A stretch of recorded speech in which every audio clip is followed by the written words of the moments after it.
Hello అండి. అందరూ బాగున్నారా? అందరూ బాగుండాలని కోరుకుంటున్నానండి. మీరు థంబ్‌నెయిల్ చూశారు కదా! ఈ వీడియోలో నాటుకోడి కర్రీ, నాటుకోడి పులుసు ఎలా చేయాలో చూపిస్తానండి. కామెంట్స్‌లో చాలామంది అడుగుతున్నారు చేయమని. ముందుగా ముక్కలు శుభ్రంగా కడిగి పులుసుకు వేరేగా, కర్రీకి వేరేగా సెపరేట్ చేసుకోవాలి. వాటిలో మొదటిగా చిన్న స్పూన్‌తో నేను 2 స్పూన్లు పసుపు కర్రీలో వేశానండి. పులుసులో 1 ½ స్పూన్ వేశాను. ఆ తర్వాత పసుపు, ఉప్పు, కారం, గరం మసాలా పౌడర్, అల్లం వెల్లుల్లి పేస్ట్ ఇలా అన్నీ ఒక దగ్గర పెట్టుకొని ఉంచుకుంటే మనకి ఈజీగా ఉంటుంది వేసుకోవడానికి. ఇప్పుడు ఒక్కొక్కటి ఎన్ని స్పూన్లు వేయాలో చూడండి. మొదట ఆల్రెడీ పసుపు 2 స్పూన్లు వేసాం కదా! ఇప్పుడు సాల్ట్ 2.5 స్పూన్లు కర్రీలో, పులుసులో 2 స్పూన్లు వేసుకోవాలి. తర్వాత కారం 3 స్పూన్లు కర్రీలో, 2 స్పూన్లు పులుసుకి వేసుకోవాలి. ఆ తర్వాత గరం మసాలా కర్రీకి 2 స్పూన్లు, పులుసుకి 1 స్పూను వేసుకోవాలి. అలాగే అల్లం వెల్లుల్లి పేస్ట్ కర్రీలో 3 స్పూన్లు, పులుసుకి 2 స్పూన్లు వేసుకోవాలి. ఇప్పుడు పసుపు, ఉప్పు, కారం, గరం మసాలా, అల్లం వెల్లుల్లి పేస్ట్ అన్నీ వేసుకున్నాం కదా!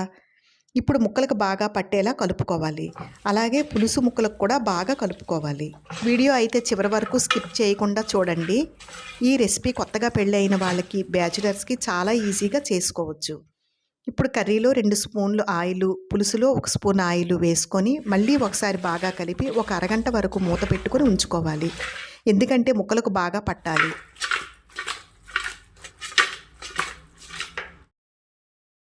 అలాగే పులుసులో 1 స్పూన్ ఆయిల్ వేసుకున్నాం కదా! దీంట్లో కూడా కలుపుకోవాలి బాగా.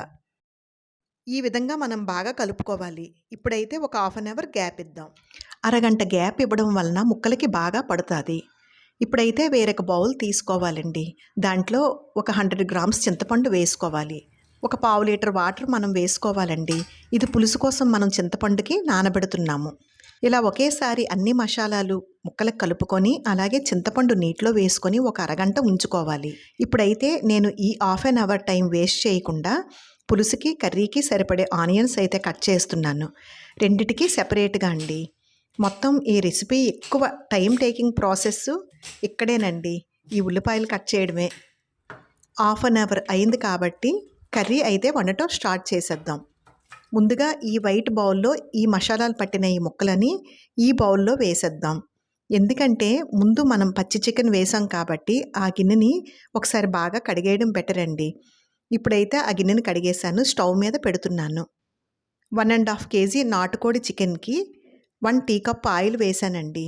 ఒక విషయం మర్చిపోవద్దు, ఈ రెసిపీలో ఎప్పుడూ కూడా హైలో పెట్టద్దు, సిమ్లోనే ఉంచుకోండి. ఇప్పుడు కట్ చేసిన ఆనియన్స్ని వేసేయండి. ఒక 15 సెకండ్స్ అలాగే కలుపుకోండి. ఆనియన్స్ని ఒక 5 మినిట్స్ వేగనివ్వాలి. 5 మినిట్స్ తర్వాత ఆనియన్స్ అయితే చూడండి వేగిందో లేదో. ఆనియన్స్ అయితే బాగా వేగాయండి. ఇప్పుడైతే కళాయిలో ముక్కలు అన్నీ వేసేద్దాం. వేసేసాక బాగా కలుపుకోండి. నాటుకోడి కర్రీ చేయడం చాలా ఈజీ అండి, ఆనియన్స్ కట్ చేయడం తప్ప. బాగా కలిపాక మూత పెట్టేయండి. సిమ్లో పెట్టండి, మర్చిపోవద్దు. ఇప్పుడైతే చక్కగా నాటుకోడి కర్రీ రెడీ అయిపోతుందండి. కర్రీ చేస్తున్నప్పుడే రైస్ కూడా పెట్టేశానండి ఇంకో పక్క. టైం కలిసి వస్తుంది మనకి. ఇప్పుడైతే కర్రీ ఏమైందో ఒకసారి చూద్దాం. సో మనకి ఇంకా నాటుకోడి పులుసు ఒక్కటే పెండింగ్. నాటుకోడి కర్రీ కన్నా నాటుకోడి పులుసు చేయడం ఇంకా ఈజీ అండి. కానీ చింతపండు బాగా ఎక్కువసేపు నీటిలో నానపెట్టుకోవాలి. ఇప్పుడు ముక్కలు వేసిన 10 మినిట్స్ తర్వాత ఒకసారి బాగా కలపాలి.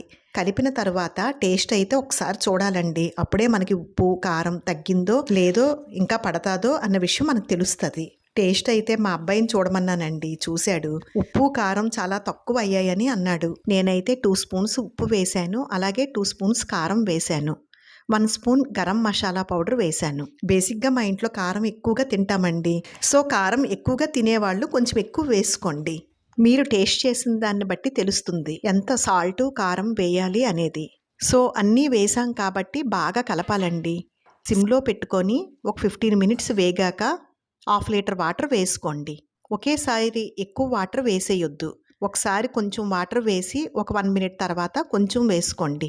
ఎందుకంటే మనకి ముక్కలకు బాగా ఉడకాలి, అలాగే గ్రేవీ కూడా ఉండాలి కదా, అందుకన్నమాట. మంచిగా బాగా కలుపుకొని మూత పెట్టేయండి. ఇప్పుడు మనం నాటుకోడి పులుసు దగ్గరికి వద్దాం. చాలా సేపటి నుండి ఈ చింతపండు నానబెట్టాం కదా! ఈ నానబెట్టిన చింతపండుని బాగా పిసకాలండి. అప్పుడే మనకి చింతపండు జ్యూస్ వస్తుంది. దాంట్లో నుంచి చింతపండును వేరు చేసి జ్యూస్‌ని మాత్రమే తీసుకోండి. ఆ మిగిలిన చింతపండుని కూడా వదలకుండా 2, 3 సార్లు పిసికి జ్యూస్‌లా చేయండి. నాటుకోడి పులుసుకి ఇదే మెయిన్ అండి. దీంట్లో ఉంటుంది అసలు టేస్ట్ అంతా. కాబట్టి జాగ్రత్తగా గాబరా పడకుండా చేయాలి. ఇప్పుడు మళ్ళీ ఒకసారి నాటుకోడి కర్రీని చెక్ చేద్దాం ఏమైందో. బానే ఉడుకుతుందండి. ఒకసారి మళ్ళీ బాగా కలిపేద్దాం. ఇంకొక పావుగంటలో రెడీ అయిపోతుందండి నాటుకోడి కర్రీ. ఇప్పుడు ఒక కళాయి తీసుకొని ఆయిల్ కొంచెం వేసుకొని కట్ చేసిన ఆనియన్స్ వేసుకొని ఒక 5 మినిట్స్ వేగనివ్వాలి. 5 మినిట్స్ వేగాక దుమ్ములన్నీ వేసేయాలండి. ఇప్పుడు ఆనియన్స్ దుమ్ములు బాగా కలుపుకొని ఆ తర్వాత మూత పెట్టేసి ఒక 5 మినిట్స్ మగ్గినంత వరకు వెయిట్ చేయాలండి.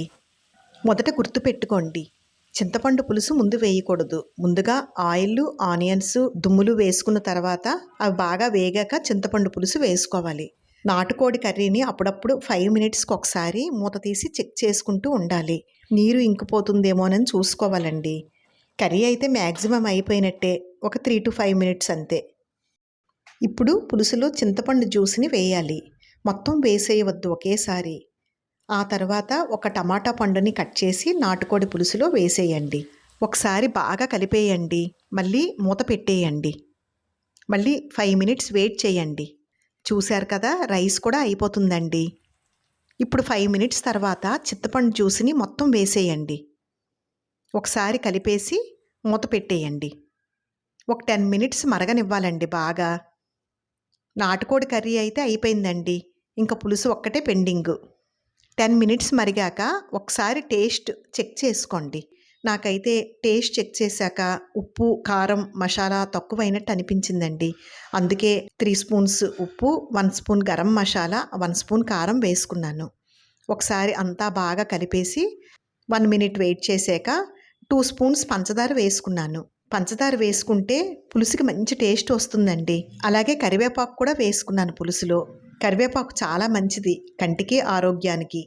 ప్రతిరోజు తింటే చాలా మంచిదండి. నాటుకోడి కర్రీ అయితే అయిపోయింది. బాగా ఉడికిందండి. కలర్ కూడా చాలా బాగా వచ్చింది.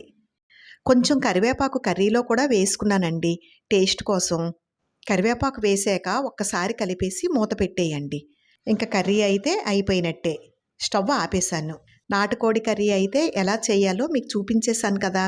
ఇప్పుడు నాటుకోడి పులుసు కూడా బాగా మరిగిపోయిందండి. కొంచెం కరివేపాకు వేసేసి ఒకసారి టేస్ట్ చూస్తాను.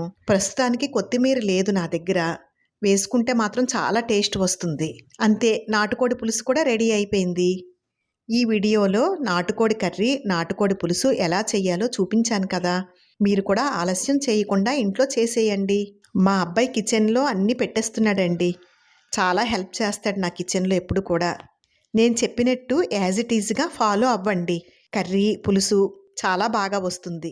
ఇలాంటి మరిన్ని వెరైటీస్, రెసిపీస్ చేస్తాను. ఛానల్ సబ్స్క్రైబ్ చేసుకోవడం మాత్రం మర్చిపోకండి. ఎలా ఉందో కామెంట్స్లో చెప్పండి. చాలా బాగుంది. చాలా అదిరిపోయింది ఈసారి అయితే.